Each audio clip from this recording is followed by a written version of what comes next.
টিফিনে বানাবো পোহা। নিয়ে নিয়েছি চিড়ে ধুয়ে, আর এখানে সর্ষে, মেথি, আদা, পেঁয়াজ, বিনস আর একটা কাঁচা লঙ্কা, আর এখানে গাজর, এখানে হচ্ছে বাদাম আর শুকনো লঙ্কা কাট করে নিয়েছি, আর এখানে আমার গাছের কারি পাতা। তো চলুন আজকে পোহা বানাই, টিফিনে আজকে পোহা হোক। নমস্কার বন্ধুরা, সবাই কেমন আছেন? আশা করি খুব ভালো আছেন। আপনাদের আশীর্বাদে আমিও খুব ভালো আছি। কাকুলির আর একটি নতুন ব্লগে আপনাদের স্বাগত জানাই। আজকে শনিবারের সকালটা কিভাবে শুরু করি পুরো ভিডিওটা দেখতে থাকুন। আশা করছি আপনাদের খুব ভালো লাগবে। প্রত্যেকটি বাড়িতেই সকালবেলা উঠে আগে চিন্তা থাকে কি খাওয়াবো ছেলে মেয়েদের। তো চট জলদি একটা নাস্তা বানিয়ে নিয়ে চলুন। এখানে সব কিছু নিয়ে নিয়েছি, সেটা তো দেখেই নিলেন। কড়াই বসিয়ে দিয়েছি, দিলাম একটু ঘি। ঘি শরীরের পক্ষে খুবই ভালো খাওয়া, হেলদিও। বাচ্চাদের খাওয়াও ভালো, বড়োদেরও সাথে সাথে ঘি খাওয়া কিন্তু খুব ভালো বাজারের তেলের থেকে, যদি খাঁটি গাওয়া ঘি হয়। আর এই ঘিটা তো আমি বানিয়েছি, আপনারা তো দেখেছেন।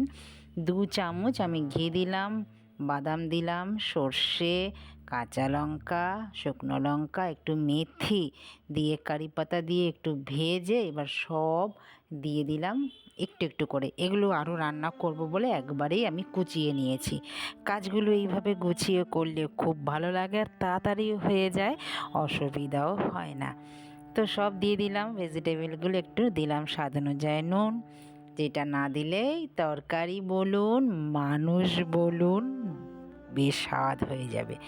মানুষকে যেমনি ভালোবাসা দিলে পরে মানুষ খুব সুন্দর হয়ে ওঠে, সেমনিও তরকারিতে যদি নুন না দেওয়া হয় তরকারিটা বেস্বাদ হয়ে যায়। দিয়ে দিলাম এবার চিড়ে ধুয়ে রাখা, ভালো করে একটু নাড়াচাড়া করে নিলাম। তার উপর দিয়ে আর একটু 1 চামচ ঘি দিয়ে দিলাম। ওহ, রান্নাঘরটা এত সুন্দর গন্ধ ছাড়ছে না, মনে হচ্ছে কতক্ষণে নামাবো আর খাবো। সকালবেলা ঘুম থেকে উঠেই তো আগে খিদে পেয়ে যায়। চা খেয়েছি, তারপর শনিবারের বেলা তো দেখতে দেখতেই বারবেলা হয়ে যাবে। চলুন, আমার কিন্তু হয়ে গেল। এইবার দেখুন তো প্লেটিং করে দিচ্ছি কেমন লাগলো। অসাধারণ অসাধারণ খেতে হয়েছে। আপনারা ওইভাবে মাঝে সাঝে বানিয়ে খাবেন, দেখবেন বাচ্চাদের দিলে তো লুপে খেয়ে নেবে। আমার তো তাই মনে হচ্ছে। বড়োদেরই ভাল লাগে, বাচ্চাদের তো ভালোই লাগবে। বেশ ভালো মতন একটা টিফিন, বেশ পেট ভরার মতন। এইটা খেলে পরে পেট ভরে অনেকটা সময় থাকাও যায়। চলুন এবার বাকি কাজগুলো করতে থাকি। বাকি কাজ করতে কি করব জানেন? আজকে আমার অনেক দিন ধরে পারছিলাম না পরিষ্কার করতে এই গ্যাসটাও আজকে ভালো করে পরিষ্কার করব, আর চিমনিটাও ভালো করে পরিষ্কার। অনেক দিন ধরে, প্রায় 2 মাস ধরে লোককে ডাকছি, লোক আর আসছে না। আজকে কালকে বলে বলে সময় নষ্ট হচ্ছে। আর আমি তো জানেন আমি এরকম নোংরা দেখতে পারি না, না পেরে হাতে প্রচুর ব্যথা, তারপরেও আমি আজকে ঠিকই করেছি, এটা পরিষ্কার করেই ছাড়বো।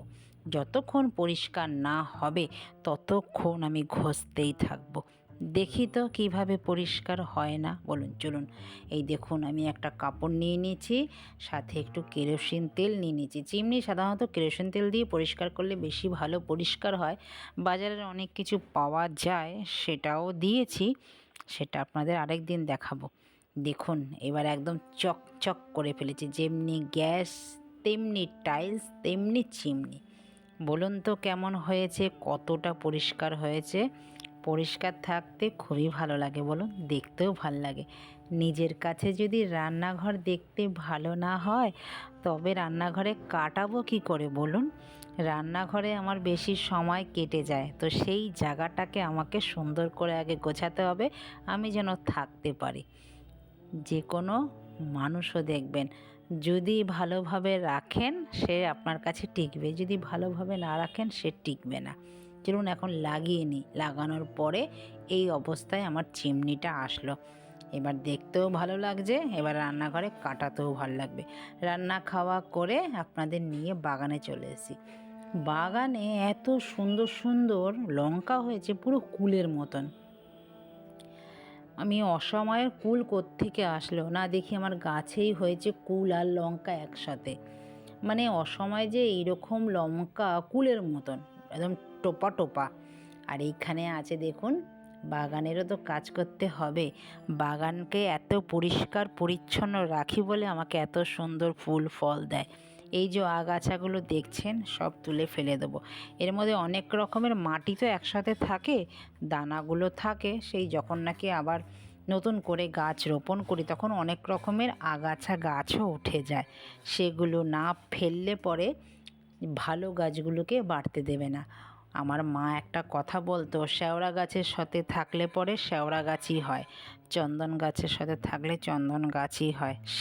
সেই জন্যই এগুলো কিন্তু একদম বাস্তব কথা। আমি আমার জীবনেও অনেক কিছু মিল পাচ্ছি। দেখুন আমি এই জন্য আগাছাগুলো সব তুলে ফেলে দিলাম। আর আগাছাগুলো না ফেললে পরে ভালো ভালো গাছগুলো যে আছে সেগুলোকে বাঁচতে দেবে না। তো ফেলে দেই, আগাছার দরকার নেই। আগাছা কোনো জিনিস কোনো জায়গায় দরকার নেই। মানুষের জীবনেও যদি ফালতু মানুষ আছে তাকেও ফেলে দিতে হয়, নতুন করে জীবন ভালোভাবে নিজের মতন বাঁচতে হয়। তেমনি এই গাছগুলো, গাছেরও তো জীবন আছে, তো গাছের আগাছাগুলো ফেলে দিতে হয়। দেখুন আমি ফেলে দিচ্ছি, পরে আপনাদের দেখাবো আমাদের গাছগুলো কত সুন্দর যে হবে, পুরো একদম ফুলে ফলে ভরে উঠবে। দেখুন, চলুন আমার বাগানের কাজ কিন্তু সম্পূর্ণ হলো। আর ওদিকে আসুন, দেখুন একটা কত বড় বেগুন হয়েছে। এই যে বলি এর জন্যই তো এত পরিশ্রম করি, বলেই তো পরিশ্রমের ফল সব সময় মিষ্টি হয়।